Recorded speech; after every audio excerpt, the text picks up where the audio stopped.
now we're in a part of this cut area that has begun to succeed as a regenerating forest.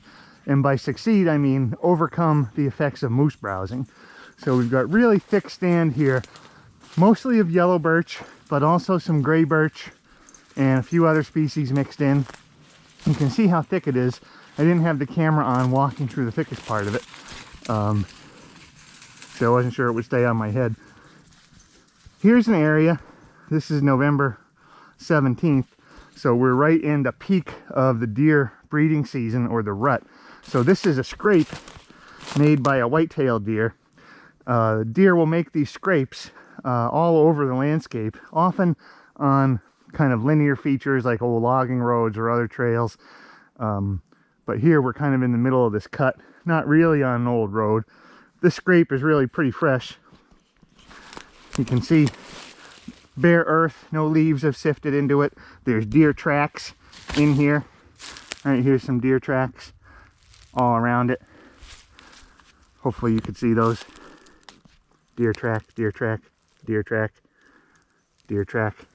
And you can kind of get a sense of how the debris is been scraped up to the rear and kicked out. So this one's really fresh.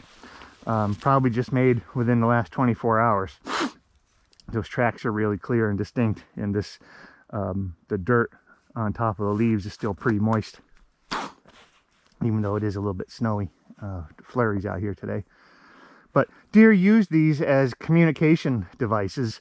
The bucks use them almost like a trap line. So they will make these scrapes, they'll urinate in them, they'll urinate on their tarsal glands on the inside of their back legs. They often will chew a stick that may be above the scraped area and maybe rub. They have glands in the corners of their eyes that they'll also rub. And then when does come by, they will also urinate in these scrapes, and the bucks will continually check these for a couple of days to see if there are does that are in estrus in the area. And then if they find one that's urinated in the scrape, then they'll proceed to try to track her down and mate. Right, so this is, again, the middle of November. This is kind of the peak of deer breeding. You know, last week and this week is when most of the deer mating activity occurs in New England. And this is evidence of that. This is a really fresh scrape. Very difficult if you were a deer hunter. Deer hunters like to find those and hunt over them. But in this cut area, you know, your effective shooting range is about 3 or 4 yards.